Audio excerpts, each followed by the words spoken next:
okondedwa mwa Ambuye wathu Yesu Khristu, mu nthawi ino ndakubweretserani ulaliki umene adalalikira ndi Pastor M.R. Odala.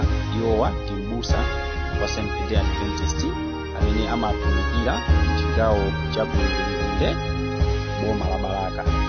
Iwowa adalalikira ulalikiwu kusoka msonkhano wa misasa wa 2020 zoni ya Chimwamkunda district ya Malawi imene imayang'aniridwa ndi Pastor Philip Kalukhalira. Okondedwa mwa Ambuye, dalisikani ndi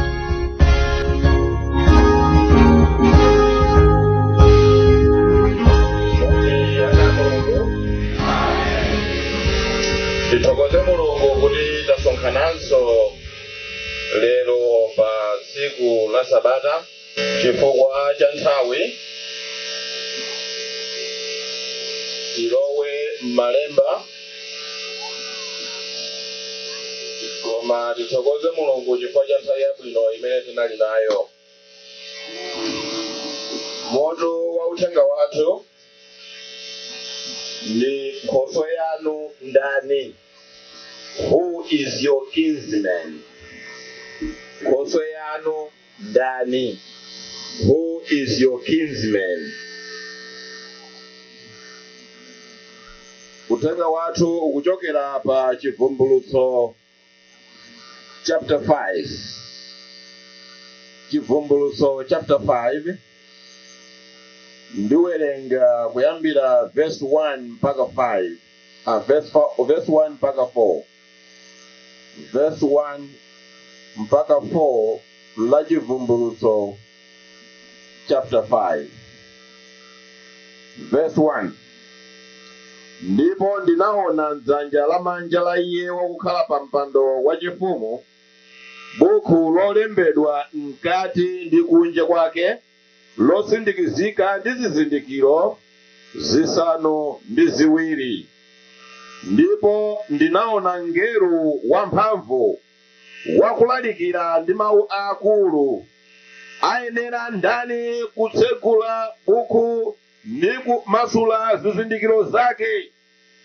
Ndipo sanapezeke mmodzi mmwamba kapena pa dziko kapena pansi pa nyanja,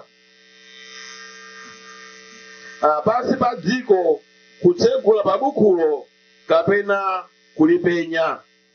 Ndipo ndinalira kwambiri chifukwa sanapezeka mmodzi woyenera kutsegula bukulo kapena kulipenya. Tseke maso tipemphere. Atate wathu akumwamba, yafika nthawi yakuti muyankhule nafe. Umunthu uchepetsedwe kotheratu, umulungu wanu ukakwezeke malo ano. Ndakonzeka kunena zimene ndinganenezo, ndipo ndinenadi. Koma ngati zina mwa izo mukuziona kuti nzosayenera mu msonkhano uwu kwa anthu anu awa, mundiyiwalitse. Zimene sinazikonzekere, koma inuyo mukuona kuti nzoyenera kuti ziyankhulidwe, muziponye m'maganizo anga ndipo ndizinena. Chimene tikufuna nchakuti zonse zitatha kunenedwa zifika kumapeto, tikanene kuti ndinu amene mwatiyankhula, osati munthu wa dziko lapansi. Mutipatse makutu akumvetsera bwino ndi ubongo otanthauzira izo tamvazo ku chipulumutso chathu, chifukwa tazipempha mu dzina la Ambuye wathu Yesu. Amen. Amen.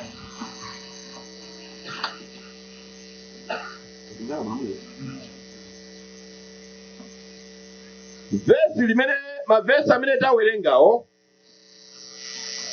akukamba zonena kuti Yohane adaona kumwamba kutatsekukira, kuti panali wina amene anayima anakhala pa mpando wachifumu.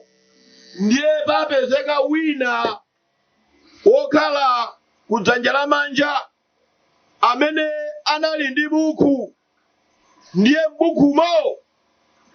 bukulo linali la zizindikiro zisanu ndi ziwiri.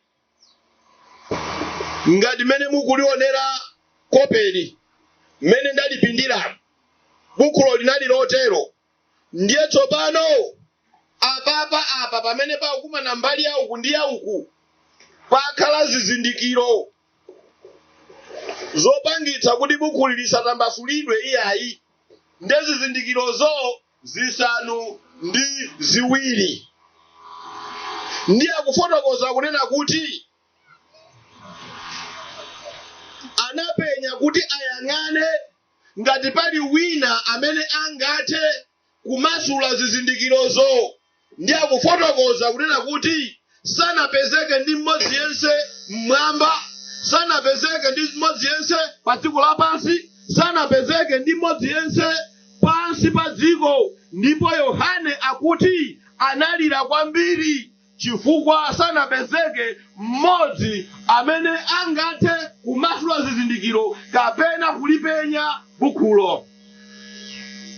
Nkhani ya zizindikiro ndi nkhani imene ikuchokera ku chipangano chatsopano, amene chipangano chakale, munjira yonena kuti ngati tingafune kulimvetsetsa buku la chivumbulutso tinayenera choyambirira kumvetsetsa buku la chipangano chakale, chifukwa zambiri zimene zagwiritsidwa ntchito mu buku la chivumbulutso zikuchokera mu chipangano chakale. Ntawerenga nanu Yeremiya chapter 32. Yeremiya chapter 32 verse 6 mpaka 15. Afotokoza chotere. Verse 6. Ndipo Yeremiya anati, mawu a Yehova anadza kwa ine kuti, taona Hanameli mwana wa Salumu m'bale wa atate wako adzadza kwa iwe kuti ugule munda wanga uli ku Anatoti, pakuti mphamvu yakuwombola ndi yako kugula. Ndipo Hanameli mwana wa m'bale wa atate wanga anadza kwa ine m'bwalo la akayidi monga mwa mawu a Yehova, nati kwa ine, gulatu munda wanga wa ku Anatoti m'dziko la Benjamini, pakuti mphamvu ya kulowa ndi kuwombola ndi yako, udzigulire wekha. Pamenepo ndinadziwa kuti mawu awa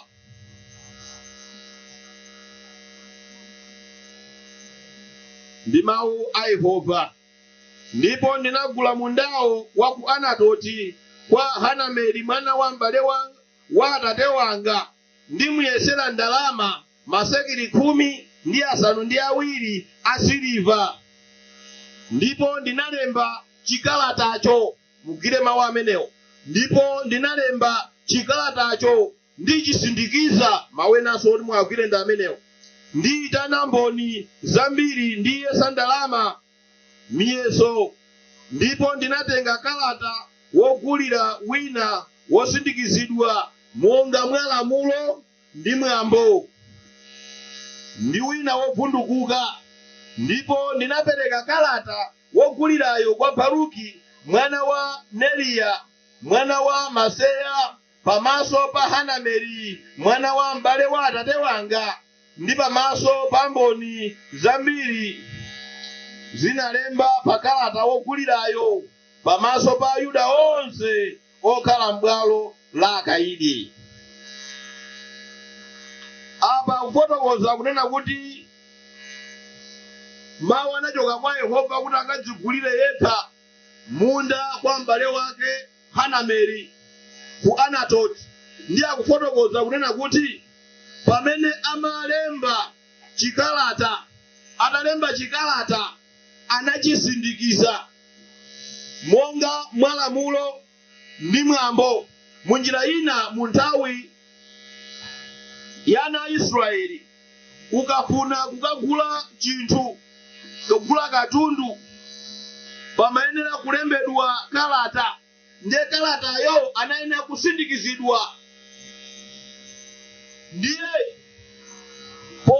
popeza nthawi imeneyo amati akagula monga malo zokuti amaguliratu, imafika nthawi yonena kuti malo aja munthuyo awombole ndipo wombola choyambirira anene abweretsa kalata wosindikizidwa. Kodi tili limodzi? Abweretse kalata wosindikizidwa uja ndiye pakhalenso wina amene adzamasule kalatayo. Sikuti kalatayo ndi uyu umasula wekha iya, unene okhala ndi m'bale wako amene adzamasule kalatayo. Ndiye muone machitachita amenewo pamene Yohane akuona kumwamba, akuona kalata wosindikizidwa ali bwanji? Alipo. Koma woti akamasule kalatayo pali bwanji? Pali.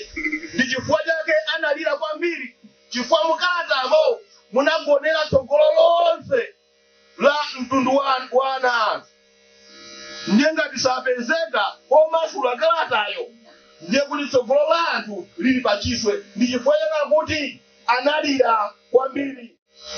Kodi ntchito ya munthu uyu amene aina kuti amasule zizindikiro m'bale wako uyu zinaiza mtundu wanji? Ntchito ya Nkhoswe ifanye ni Nkhoswe ngati machitachita amasiku athu ano pofuna kuti ukakwatitse ukwati amatitifuna ndani? Kodi Ankhoswe? Amatitifuna Ankhoswe chifukwa ntchito ya Nkhoswe ndi kukuyimirira iweyo. Ngati pali milandu Nkhoswe amapepesa ngati kuti wala kwani ndaniyo ndi yeyo ndimene amapepesa iya ipepani. Ndalakwa akudzopedwa wala kwa siyeyu koma ndani wakeyo m'bale wakeyo amene akuyimirirayo. Ndalakwa mundikhululukire iwo nanena iwe opusayi ungamapanga zopusazo akudziwa dona kumapanga zopusa siyeyu iya koma amene akumutaniyu akumuyimirirayo ndi amene wapanga zopusa. Ndeyo amapepesa sanena zambiri iyayi. Ndeko makamapita ku nyumba na bana koma yakulundilwa chisimu muzoti mandipepelesa kwenye kuja koma zimene zizi zanena pa milandu pa iya azinena akamapita kuti ku nyumba. Ntchito ya Nkhoswe ndi imeneyo, kukuyimirira iweyo komanso kukuteteza. Komanso mnthawi ya Israeli ntchito ya Nkhoswe kunali kuonetsetsa kuti mtundu wako ukupitirira. Ndiye ntchito ina kunali kupitiriza mtundu wako. Pamene wamwalira wina Nkhosweyo ndi amene adakakwatira mkaziyo napitiriza mtundu wako. Kani imeneyo mutha kuyipeza pamene Bowazi ndi Rute mmene zinakhalira pamene mwamuna wake wa Rute atamwalira adakatenga kwankho ujenoyo kinsman amene tingamuti Nkhoswe kuti akamkwatire iyeyu napitiriza mtundu wake. Ntchito ina ya Nkhoswe ndikuonetsetsa kuti chilungamo chikuchitika pa iwe. Ngati iweyo chilungamo chikuponderezedwa iyeyu ndi amene atayime m'malo mwa iweyo kuonetsetsa kuti chilungamo chikuchitika pa iwe.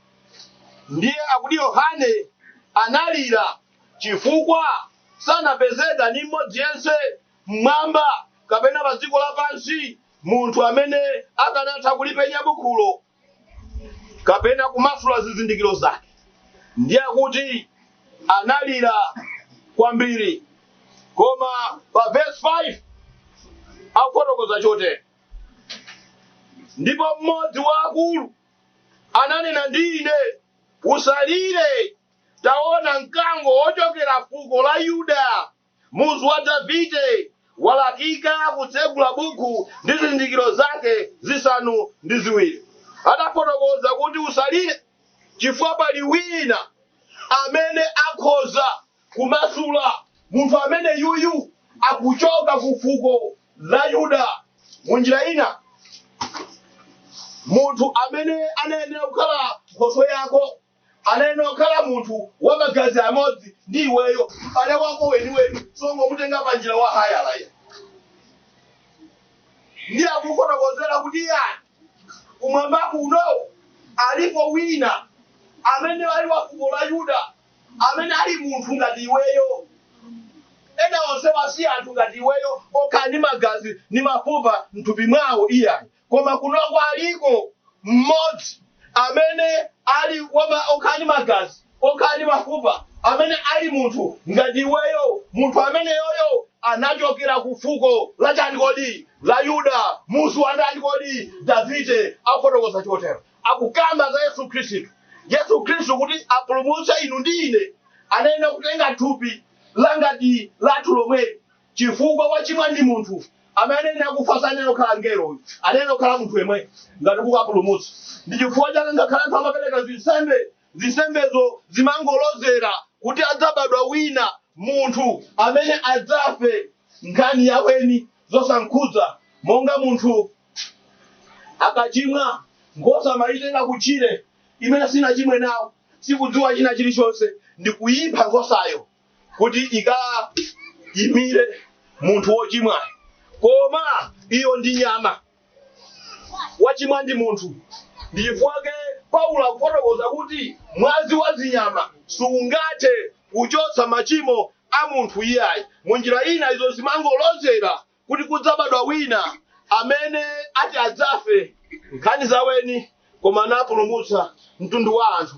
Ndimathokoza kuti anabwera ndi Yesu Khristu, anabwera ndi Mulungu mwini, osatiso ngero, osatiso wina aliyense, koma Mulungu mwini kubwera pa dziko lapansi ndi kudzafa ngati munthu. Munjira ina ndimathokoza kuti mmwambamo mutatuwo palipo wina amene ali munthu ngati ineyo. Amen. Mutatu olenga dziko lapansi, olenga amene yoyo anatenga thupi ngati langali nandiyimirira kumwambako. Ndi chifukwa chake akumuwuza kuti usalire iyayi, wapezeka wina. Verse 8 mpaka 14 akunena chotere: ndipo pamene adatenga bukulo, zamoyo zinayi ndi akulu 24 zinagwa pansi pamaso pa Mwana Wankhosa, zonse zili nawo azeze ndi mbale zagolide zozala ndi zofukiza ndi mapemphero awoyera mtima. Amene ndizo mapemphero awoyera mtima. Ndipo verse 9 ayimba nyimbo yatsopano ndi kunena, muyenera kulandira bukulo ndi kumasula zizindikiro zake, chifukwa mwaphedwa ndipo mwagulira Mulungu ndi mwazi wanu anthu amafuko wonse ndi manenedwe wonse ndi mitundu yonse, ndipo mudawayesa iwo ufumu ndi ansembe kwa Mulungu wathu, ndipo achita ufumu pa dziko. Ndipo ndinaona ndipo ndinamva mawu angelo ambiri pozinga mpando wachifumu ndi zamoyo ndi akulu, ndipo mawerengedwe awo anali 10,000 kuchulukitsa 10,000 ndi 10,000. Akunena ndi mawu akulu, ayenera Mwana Wankhosa wophedwayo kulandira chilimbiko ndi chuma ndi nzeru ndi mphamvu ndi ulemu ndi ulemerero ndi chiyamiko. Ndipo cholengedwa chilichonse chili mmwamba ndi pa dziko ndi pansi pa dziko ndi nyanja ndi zonse zili m'menemo, ndinazimva zili kunena kwa iye wokhala pa mpando wachifumu ndi kwa Mwana Wankhosa, kukhale chiyamiko ndi ulemu ndi ulemerero ndi ufumu kufikira ku nthawi za nthawi. Ndipo zamoyo zinayi zinati ameni, ndipo akuluwo anagwa pansi nalambira. Amen. Pamene Mwana Wankhosa Yesu Khristu analakika kukatenga bukulo ndi kumasula zizindikiro zake ndi kuwerenga pa bukupo, akuti zamoyo zonse kumwamba zinayankhula moyamika Mwana Wankhosa, chifukwa adalakika. Adalakika bwanji? Adalakika chifukwa adaphedwa, adagonjetsa. Chifukwa chani? Adaphedwa, adafa m'malo mwanga mwa ine. Mwa kuti ine ndife chiferetu, iyeyo adafa kukandidzutsa m'manda mwanga. Munjira ina mtundu wonse wa dziko lapansi ndi wopulumutsidwa ngati amulandira mwana wankhosayo kukhala mpulumutsi wawo, chifukwa moyo wawo wonse uli m'manja mwa iyeyo, chifukwa adawafera nachita zonse zoyenerera ku chipulumutso chanu ndi chipulumutso changa. Modzi nalola kufa malo mwa ine wosayenera ndikale, njira yopita kutanda anayenda anandikhululukiradi, zochimwa pantanda anapirira koposadi, nasauka nafa pantandapo Yesu anasenza machimo panga. Mu nthawi ya ana Israeli umayenera kudziwa kumene kuli nkhoswe yako, chifukwa umadziwa kuti zikakuvuta suzitha wekha iye, ata azithe ndiyeyo. Chachiwiri, unena ukhala ndi ubale wabwino ndi nkhoswe yako, chifukwa ngati ubale osuli wabwino ukavutika adzanena kunena kuti kodi mufuna mzangu ndipanga haya mwandifuna lero iye ayikapanga ndinokha zanunso. Amayenera kukhala ndi ubale wabwino, chimene ndikufuna ndilengeze masana ndichonena kuti ngati tikufuna chipulumutso ifeyo tinena kukhala ndi mgwirizano wolongosoka ndi Yesu Khristu. Tinena kudziwa kumene iye amakhala, tinena kukhala tikulumikizana naye m'mapemphero zina zoterozo, pakhale pakugwirizana pali mgwirizano pakati pa Yesu Khristu ndi ifeyo. Nthano imanenedwa panali mkulu wina wake amene amagwira ntchito mplanta imomuno. Anali wakumpoto, koma iyeyo abale yake samayankhulana nawo, abale yake samayankhulana. Ndikufuna ndilengeze kwa inu amene muli pa ntchito, ndikufuna ndikuuze ndikunena kuti ntchitozo zigwirane koma sikwanu. Ina ngakhale munali ofunika kumayendetsa kampaniyo kudzafika pena ponena kuti inuyo sinofunikanso iyayi, inuyo mwena muzipita kwanu.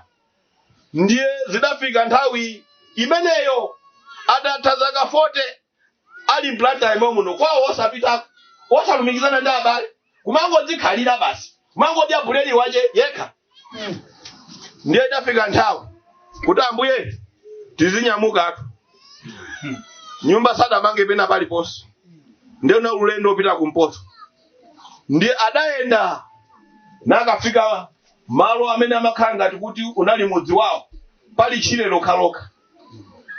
Ndiye komatu lukhala ngati kuti dera lake ndi lomwe, chifukwa ngakhale ukakhalise kwina kwake dera la kwanu at least ma geography yake umakhala ukuitanibe ukuidziwadi kuti komatu panena ukhala apapa. Ndiye nazungulira uku apeza chire lokaloka, nazungulira uku chire lokaloka. Ndiye driver akuti akulu ine ntchito yanga inali yoti ndikunyamuleni ndidzakusiyeni kwanu ndizipita, ntchito yanga soti ndifunafuna kuti kwanu ndikutiya. Ndiye Petro akuthamo, ndiye ndofunika kuti mundifotokozere bwinobwino poti ine ndikusiye. Ndiye adafunsa munthu wina ali kodi mudzi wakuti akuti ale oye unalili pompa koma anthu ache amangofapo. Ndiye otsala opopa kuti athapo ananyamuka nalowera uku, akati uku ndikukudziwika, analowera uku. Ndiye mkulu zunguli akulu tandiuzeni kwanu ndikuti kuti ntise katutu ine ndzitani kodi ndidzipita. Ndiye kenako adangoona kuti apa pali ngofuna ngosiya pa mtengo pena panali mtengo wapeya nasisa katundu yese pati pamenepo. Mkulu izoti abale akanasamuka samadziwa chifukwa ubale ndi anthu panali bwanji panalibe. Akuluakulu dziko likukhalali likupita kumapeto. Wanzeru ndi amene wapanga ubale ndi Yesu Khristu kukhala mpulumutsi wake. Zingakhala ngati zili bwino kumazijerera mene mungajerere muzili bwino, kumavala mene mungavalire muzili bwino, koma lilipo tsiku limene adzawerengesa mlandu wake. Kodi mudzapezeka muli kuti? M'bale wanu ndi Yesu Khristu kapena sindiye? M'bale wanu ndani? Ubale mukupanga ndi Satanayo, dziwani kuti Satana alibe tsogolo. Chifukwa nayenso lizakhalapo tsiku loti adzawerengere mlandu wake. Sikuti adzasamalaso za inu, adzasamala zache tsiku limene. Chifukwa nayenso ali ndi zake zoti adzayankhe. Nayenso moto kumudikira. Nayenso limodzi ndi angelo wake akudikira moto. Pakali panopo alibe chache. Ndi angati amene afuna kupanga ubale ndi Yesu Khristu? Chimene ndikufuna apa ndichoti timvetsesane bwinobwino. Mwina ndiyambe motere. Ena aife ubale wathu ndi Yesu Khristu nalo sokonekera. Yesu ndamulandira. Tinabatizidwa. Amati chali Khristu. Ngonero kubwera apa kudya bwinobwino. Koma tikudziwabe kuna kuti pali kena kake kamene sikakuyenda bwino. Kuti Yesu Khristu atati wabwera lero. Mwina atikumwamba kusitipitako. Titatha kulalikira, kwauza ena, kuimba nyimbo, kuchita za mphamvu dzina la Yesu Khristu. Yesu Khristu akuzafotokoza kuti choka, sindikukudziwa iwe munthu wochita ku Satani, kusayiruzika. Monga Paulo akunena kuti ndipo munthu athupiranga kuti ntatha kulalikira anthu ena zipezeka ine kukatsala. Ngati njonena kuti sikuti kulalikira kunchipulumutso iya, sikuti kuimba nyimbo kunchipulumutso iya, sikuti kubwera musonkhano kunchipulumutso iya, tikhoza chita zina zonsezo ndikukhala nkhuni zoka otchera anthu ochimwa. Alipo wina amene akuganizira kunena kuti ine sindifuna chikhristuchi ndichigwire chabe iya, ine ndifuna ndidzapulumutsidwe. Angayimenane limodzi. Ine ndayima kale. Ningofuna ukhawa. Ine ndayima kale. Ndine Khristu inde. Kwathuko amandipatsa maudindo amene akunena kayambusa, kayachecheza, kayandani, kayatsogolato inde. Zimene zili muno bwino. Koma sichipulumutso nditsa kudzatsala nditatha kugwira ntchito zina zonsezo. Ali panga imenane limodzi. Zikomo kwambiri inu mwaima. Ndendo funa kululira. Nkutheka kunena kuti sunamulandire Yesu Khristu khala mpulumutsi wako. Ndiye umangoyenda kuti kodi apa kupangapo chani? Ndikumabwera. Mala sokana nawo. Koma ukuona kuti ine ndifuna ndilumikizane ndi Yesu Khristu wanga. Sinabatizidwepo. Ndifuna ndiyambe mwatsopano. Alipo amene angayimike mkono wawo. Alipo. Mai mungatobwera kusogolo kuno. Situkamba za Khristu. Situkamba za amene buku la mpingo dzina lawo lilimo ya. Koma ndikamba za anthu amene sanabatizidwepo. Sasa Kristo apigwa Seventh Adventist. Koma kulanga kuti iwo akabatizidwe. Monga nzawo anabatizidwa anaima kusogolo kuno. Mungabwere kusogolo kuno.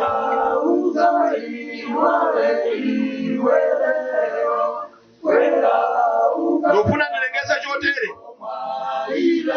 Usaope nkhope za anthu wa. Aliyense adzankha mlandu wake. Iweyo ungokonza milandu yako basi. Iwe ungong'anizana iwe ndi Yesu Khristu. Usayang'ane munthu wa dziko lapansi. Iweyo ungong'anizana ndi Yesu Khristu. Bwera kusogolo kuno mbale wako. Bwera mbale wako. Mmene Yesu Khristu anasenza mtanda kuchoka mu Yerusalemu kupita ku Golgota nachiridwa malovu namenyedwa makofi. Chinali chionetsero cha chikondi chimene ali nacho pa iwe mbale wanga. Ndi afuna ubwerezere chikondi chomwecho.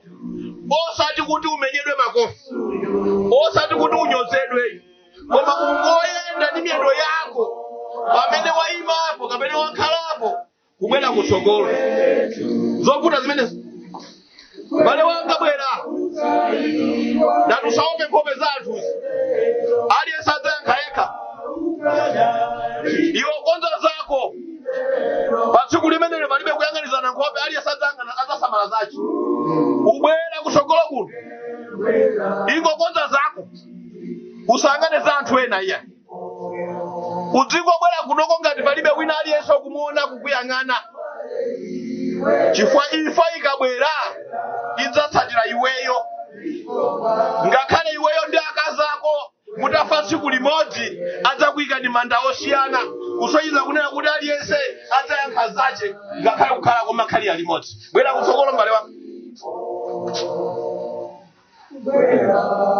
bwera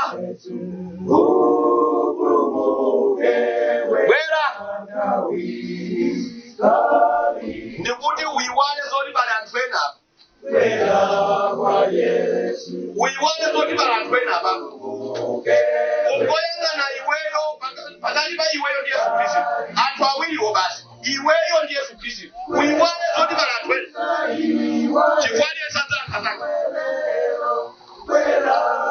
sizoyemberazo kuti ndingati amunanga iyayi ape imfa ikabwera imakukuteka weka pamuna kodi kumusiya Yesu kumamatira kuminaso kulikana sawa usamaleza ngati pamunawe utakumusiya mkaziyo naziyo somaza kwati wasote anthu enawo zabweza iwe ndiyo zathabasa ndiyeni ukoze milandu yako basi usangane za anthu ena alipo wina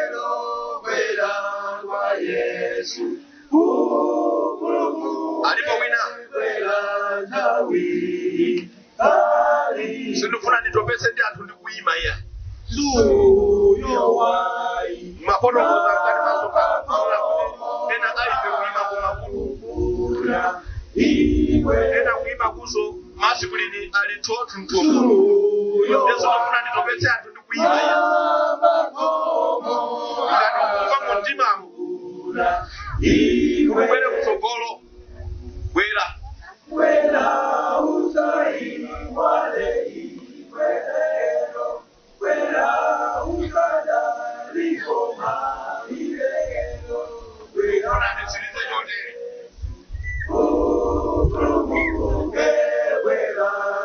ndikufuna nditsirize chotere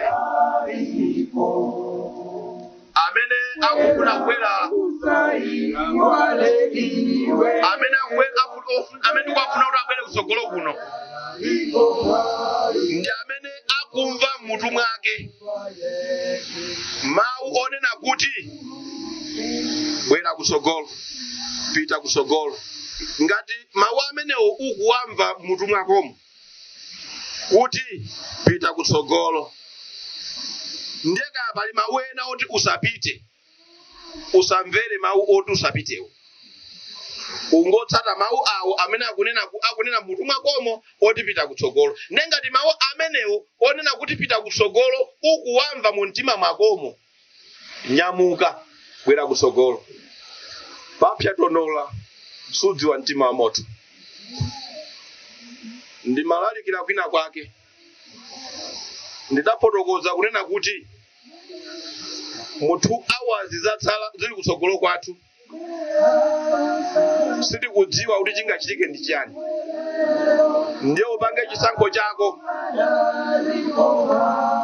chifukwa tsogolo lako sukulidziwa wina adamwalira ndene ndikunena kuti ngati kuli kumwalira ndi bwino kumwalira uli mwa Yesu Khristu chifukwa tsogolo lilipo kusiyana ndi kuti udziopa nkhope za wanthu ndi ukamwalira uli m'manja mwa Satana opanda tsogolo bwera bale wangu bwera pamene Pastor Grant akupemphera ngati chikakamizo ukuchimva chodubwera kutsogolo segula maso ako nuyende ubwere kutsogolo ngakhale pemphero likuperekedwa chifukwa tukamba pano serious business ungati okhala uthenga wako osiriza ndiye sindikufuna kunena kuti mwazi wako udzakhale pamutu panga kuti sindakupatse mwayi wobwera kutsogolo ngati wina akafere zake osati kuti ayi malemba simunasankamveka bwinobwino uthenga oyitanira sunkamveka bwinobwino iyayi uthenga ndi umenewo ngati ukumva mu mtima mwakomo mawu onena kuti pita kutsogolo ingonyamuka. Pastor Grant tafika ni hapo chimene tayimira tikuchidziwa palibe swamuza nzache kuti ambuye taimani yekha wangoona kunena kuti malinga ndi mikuyitanira kwachitikako ndiye nakuti ndiyime ndiye mupempherera chisankho chimenecho chapangisa kuti tiyime chiyanjano chathu cholumikizana ndi Yesu Khristu. Koma pali chinthu china chimene anthu wasana ndiuze kumene ndikuchidziwa apa palibe ndi mmodzi yemwe amene alibe mavuto. Ena ndi zomwe ndimanena kuti kuyimaku kuitoyikira kaye majeke kuti uyime mmatupi simuli bwino masipulini ali pamenepa kama mankhwala BP ndi mankhwala enawo ali pamenepa ndiye pamene mukutipempherera za kuyimaku mupemphereso za zimenezo. Ena ipo ndi ana apa simene akwazunzira dumafika pena kuti kodi Mulungu mukanakhala osandipatsa mwana zikanakhala bwino. Ana mulomota akhale dalitso zakachitsinjo. Ena masukulu fees ni masukulu akutsegulidwa awa. Kodi anawa ndalipirira chani zili pamene papa. Ndiye pamene mukupemphera za kuyimaku mpemphereso zinaso. Ndiye ino amene mwa imanu kapena una urife tayimafe mwina wapo pemphera peza kuti angopemphera mwachigulugulu mwa jeno ngati angachitchule chimene chili vuto lakocho ngati angachitchule iwe muntimamo unene kuti ambuye ndi chimenecho. Amen. Muntimamotu ngati china sana isachitchula kuti ambuye ngakhale sana tchule chinachi koma paliso china ichi muponyere momo poyankha zinazi ayankhire kumodzi koma choti ndikupempheni choti osati iyayi oyankhula ndi mmodzi yekha Pastor Grant. Inu zinazo muziyankhula mu mtima kandi ino afiti muzifotokoza mu mtima koma ufiti sana utchule ine ndine fiti ndifuna mundikhululukire. Amen. Suti muuze munthu wena adziwe kuti ndino afiti iyayi ndikuti izozo za mu mtima. Pastor Grant tiseke maso tipemphere.